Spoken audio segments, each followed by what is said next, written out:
ആരും വിശ്വസിച്ചില്ല. അത് നമ്മുടെ ദേവിയോട് പറഞ്ഞു ഭക്തജനങ്ങളെ കാണിക്കുന്ന രീതിയിൽ നല്ലത് ഇത്രയും മനസ്സിലാക്കിയല്ലോ.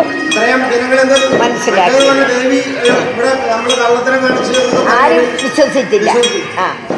ഭഗവതിയുടെ അനുഗ്രഹമാണപ്പോൾ എല്ലാവർക്കും നമ്മൾ പൂജ കഴിക്കാം. നിങ്ങൾക്ക് വേണമെങ്കിൽ തൊട്ടുകൊടുക്കാം.